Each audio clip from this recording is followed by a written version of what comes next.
Hello, this is our race report from how we got on at the first round of S1GP, the Supermoto World Championships at Albaida in Spain.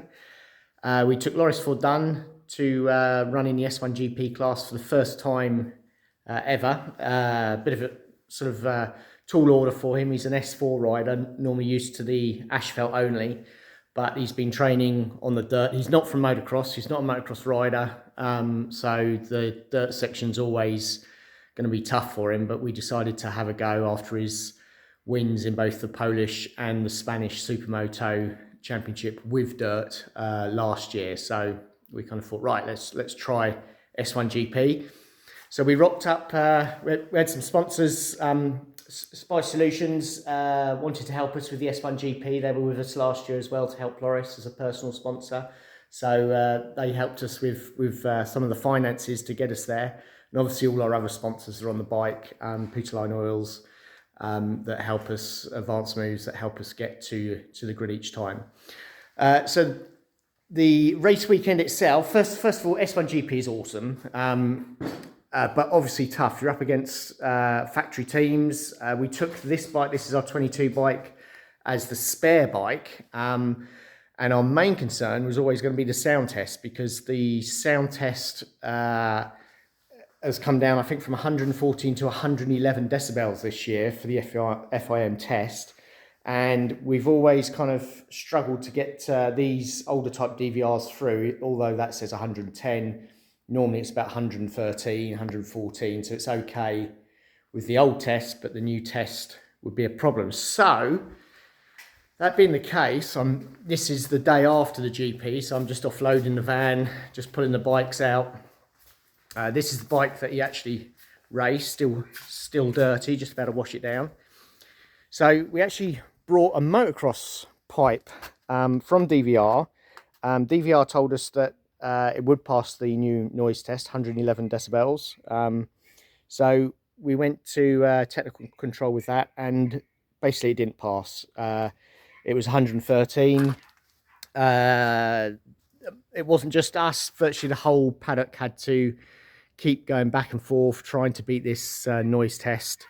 I can see why the FIM do it. It's basically to try and make pipe manufacturers quieten these bikes down for everyone, but at the same time it's a massive drop this year. It's very difficult to get a bike that's got any sort of performance to run at that sort of sound level, as anyone that races will already tell you. So anyway, we ended up basically detuning the bike, both on fuel maps and also putting bungs and stuff into the exhaust pipe to get us down and through technical control at 110.9, so we beat the limit.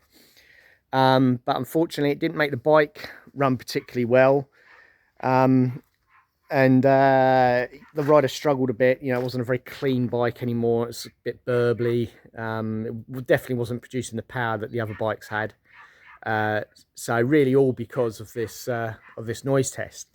Ooh, let's slip down in the van. So anyway, that's my sort of moan over, why is everyone governed by these silly noise tests? I know the reasons behind it, but it really does sour the taste of racing sometimes, when you put all that effort in and you end up with a bike that you struggle to get through technical control. And I'm sure every S1GP team will tell you the same story. The bikes that did go through well, the teams that have done their homework is TM. Not all TMs, but obviously I would say the latest TMs with their latest pipe all seem to breeze through.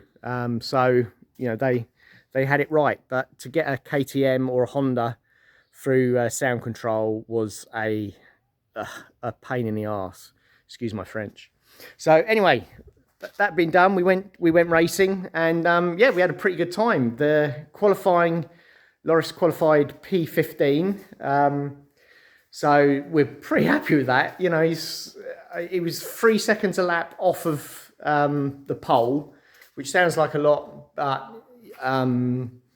it's not really. It's when you look at supermoto, that's pretty close, really, especially for someone that's not from a motocross background. And if you know Albaida circuit, it is almost all dirt section. That's an exaggeration, but it's one of the circuits where it's got a very big dirt section compared to quite a small asphalt section. So really he was up against it because his strong point is the asphalt, and even when he got on the asphalt, it was dirty from all the mud being brought on, so sliding around a lot. So he never really got into his zone when the asphalt cleans up and you can really push hard, you know.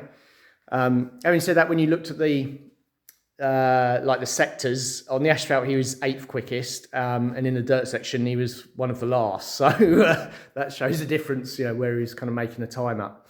So race 1 on Saturday, he had a really good race.